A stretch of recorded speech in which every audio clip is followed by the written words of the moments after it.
With Woodcare season in full swing, Paul is booked to restore a deck at a day nursery in Leeds, but only after some repairs threaten to complicate the job.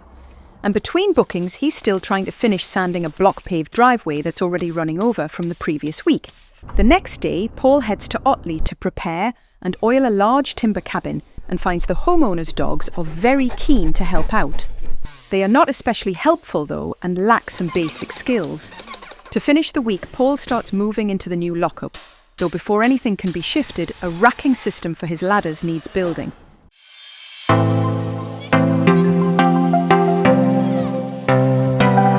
Monday morning, start of a new week. It's forecast to be warm and sunny all week long. So for me that means switching priority to doing wood care and decking work. Just at Arnold Labour in Bradford, got to pick up a few decking boards, non-standard size, for a repair later today.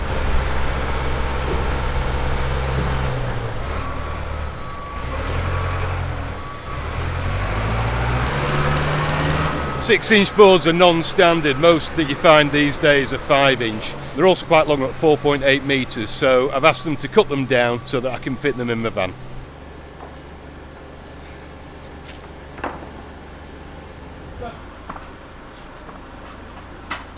The first job of the week is at a children's nursery in North Leeds.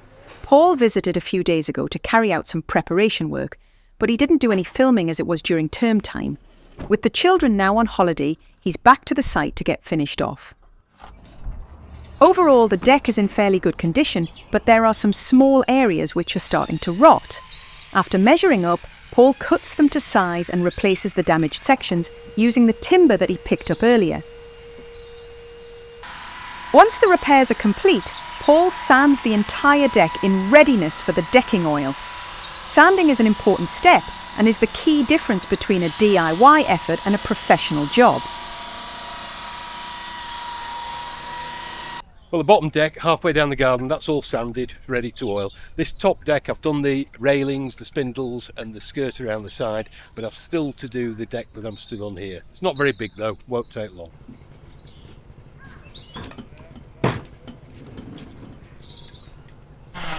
Ear defenders needed, especially with this guy next door with the chainsaw, making a right racket.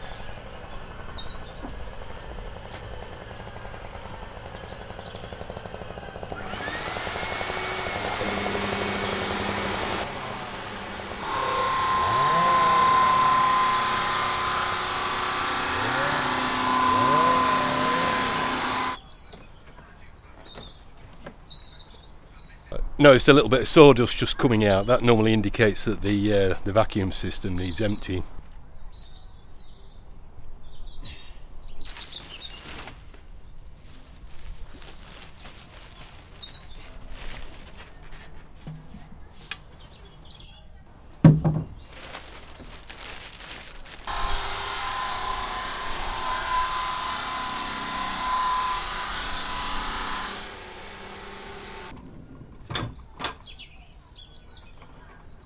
A bit of detailing work now, getting to those corners that the big sander can't.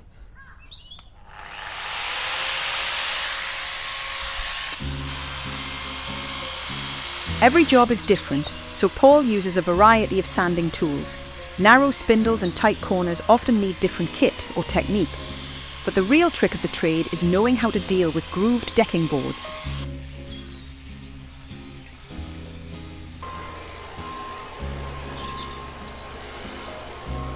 Right, ready to get oiling. I'm using the honey finish, which is one of the natural colours from the Expert range. This area here, I'm estimating 1.5 tins, 1.5 US gallons. And for this lower area, I'm estimating about 2.5, so 4 gallons altogether. This is going to all be applied by brush, and the time-consuming bit of this job is going to be the spindles. Fortunately, there aren't very many of them. And when it comes to the flat surfaces, I'm going to be using my big fat decking brush.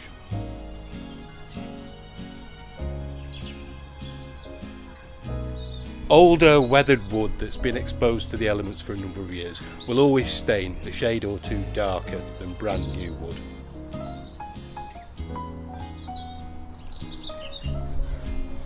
Right, that's all the spindles done. Takes ages. I'm just going to cut in around the edges now and then get started with the big fat decking brush. This job will be finished off in no time now.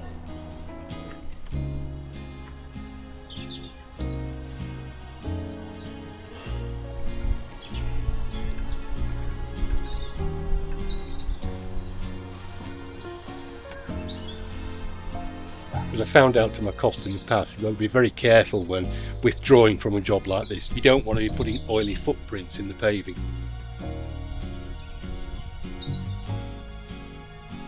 And I'm about spot on with the 1.5 gallons estimated on the top deck. I'm going to add a bit more now, give it a blend, get on with this area.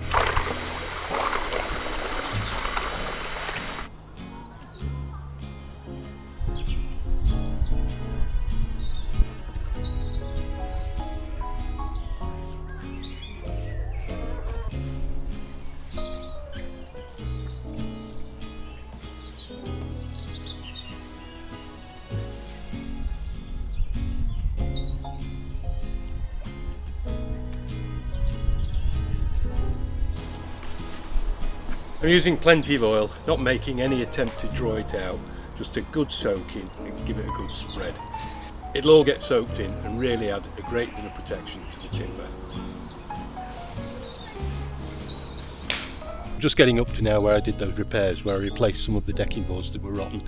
After sanding, they've blended in pretty well, but it'll be interesting to see just how well matched they are once they're all oiled.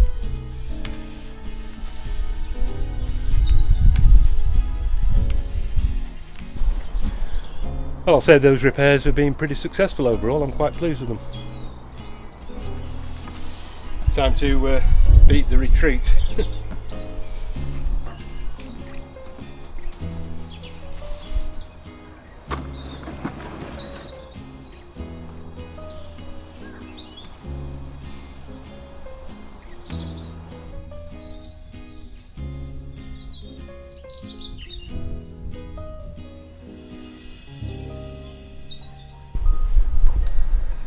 Let's get cleaned up and go home. First job of the day, back over to Bingley. Get that driveway sanded that I couldn't do last week because of standing water.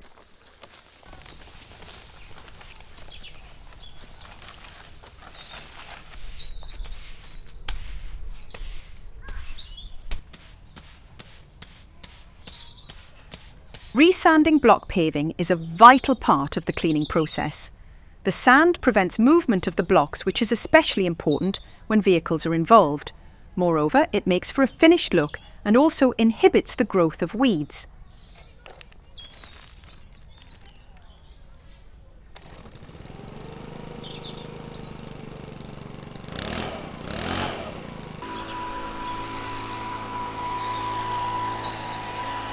This afternoon I'm oiling this cabin which doubles up as a home office. It had previously been treated with a sort of a varnish type glaze, but it was very, very thin and weathering away in no time at all.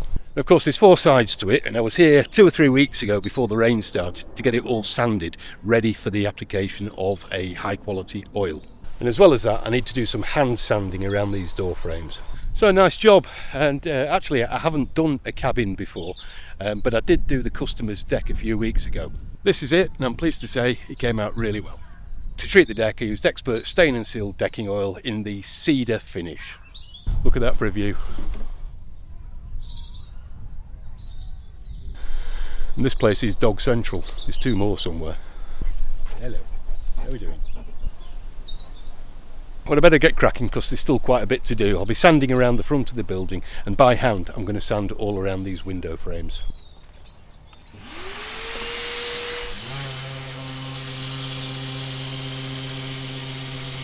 As with decking, sanding is a key step, as it keys the wood and opens the grain, enabling a maximum absorption of the penetrating oil.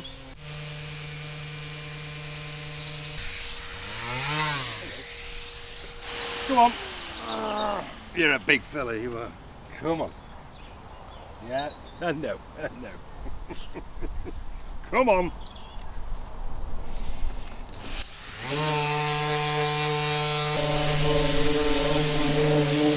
I've got all the main panels sanded on the cabin, but I'm having difficulty with these channels that are around the window frames. And by that, I mean these channels here. They're around every glazed area. None of my equipment will get in there. It's designed really for doing decking work. That's what I do. So I'm going to go to Screwfix in the morning and see what they've got that would help. I'd rather not do all of this by hand if I can help it. Well, back on the job. Welcoming committee's here for me. Let's see. Where's the other one? Went to Screwfix this morning, didn't have anything suitable, but I've got these nylon braces from Toolstation, a few different types. I'm hoping they're not going to be too aggressive. I think that one might be. This one seems a little bit better though.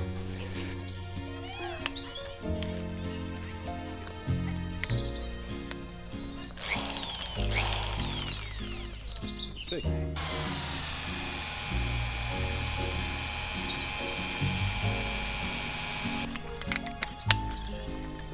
Like.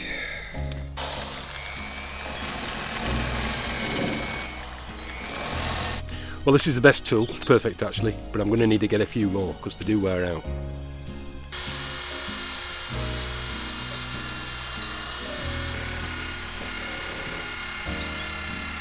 So I've got all the sanding done. That nylon abrasive brush proved to be exactly the right thing for getting into those tight corners and also doing those profiled edges. Time to prepare everything for the oiling now. To keep the process efficient, I'm going to be applying the oil with an airless sprayer. That allows me to get a lot of material on the surface quickly, but then I'm going to be working it in with the brush as well. That said, I'm going to be doing the front of the cabin entirely with the brush because I don't want any overspray landing on these Indian sandstone flags.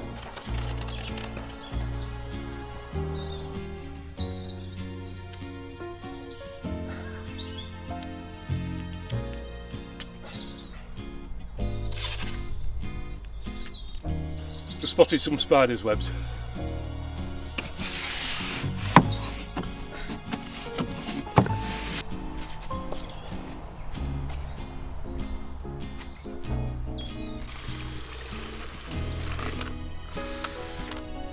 I'm using Expert Stain and Seal again in the honey colour, which is the lightest of the shades that they do. Up there with the top brands, this stuff, Osmo, Holzol, arguably better. Expert is an American product, comes from Tennessee, and it's sold in US gallons, which is slightly smaller than an imperial gallon. I think it's 3.8 litres.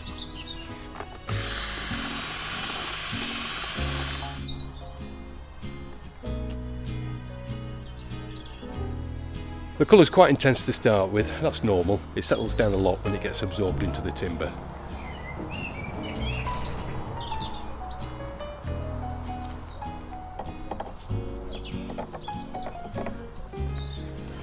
And because of all of the preparation with the sanding, the timber is just acting like a sponge, absorbing huge quantities of the oil.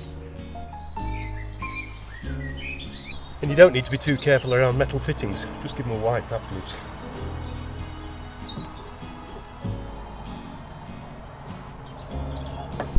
You looking for a job, mister? Hey? Go on, off you go.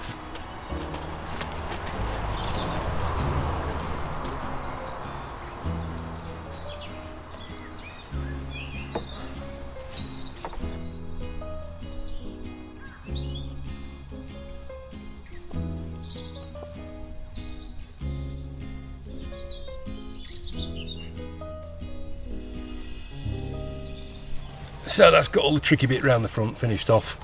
I've run out of time though. I'll come back first thing in the morning to do the sides. That'll be a lot quicker with this sprayer. The next morning, Paul is back at the cabin. There's still quite a lot to do, but he's hoping to make good time.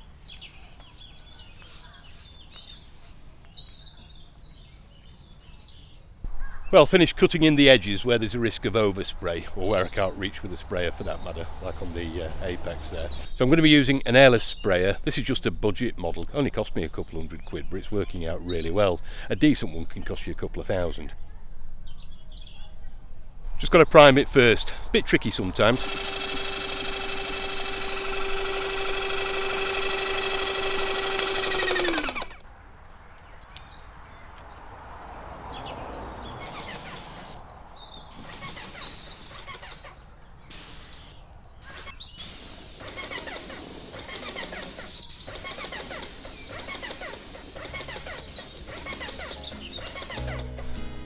I work this in with a brush now. The spray is really just so that I'm not dipping all the time.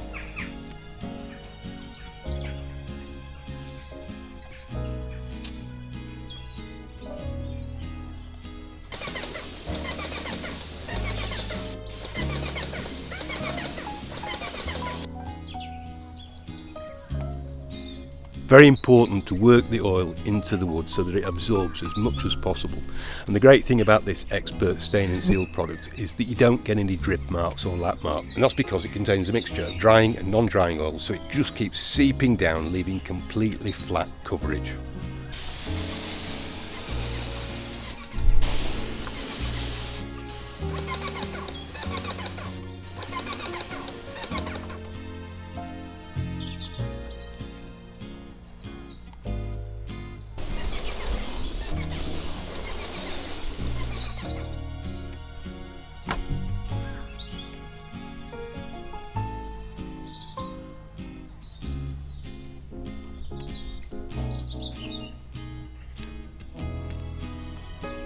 Well, this is interesting, but it proves a point actually. I only sprayed at the top here to get behind the back of these eaves, but the oil there has travelled down naturally of its own accord, soaking deep into the wood as it goes.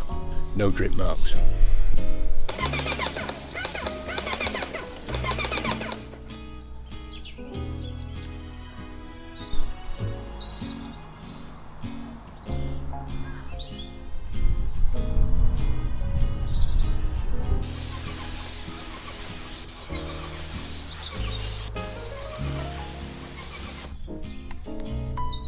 Well, finished. Time to get cleared up.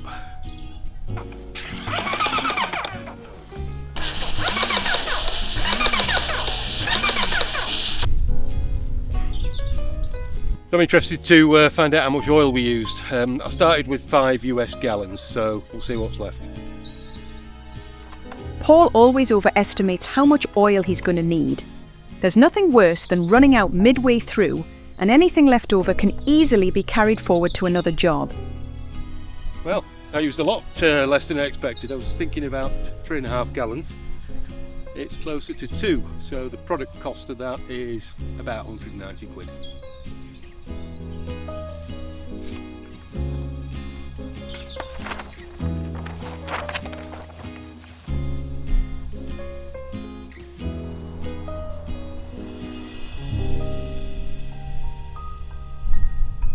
Well, it was another hot day, quite tiring day, but a good day for submitting invoices. 2 fairly big jobs completed. A bit of a bonus, the job with the dogs, the cabin and the deck. They've asked me to make a regular booking to come and do it every year, both areas, because they want it to look tip-top all the time.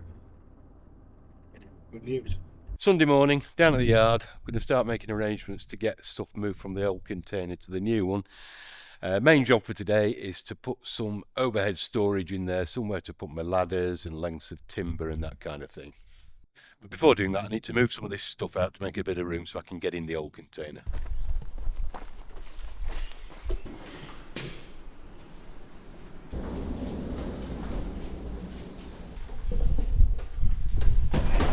Well, better start getting some of my chemical supplies and materials through. To be honest, I just don't know, looking at this lot now, I just don't know how I managed in a unit half this size. Incredible. Now that Paul has moved most of his chemical stock into the new container, he gets to work building out the overhead storage. The first task is to fabricate the joist hangers.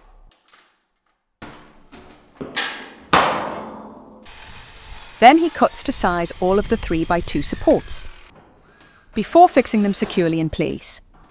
I've got this overhead storage done now, somewhere to put my ladders and importantly where I can put lengths of timber that I use for decking repairs.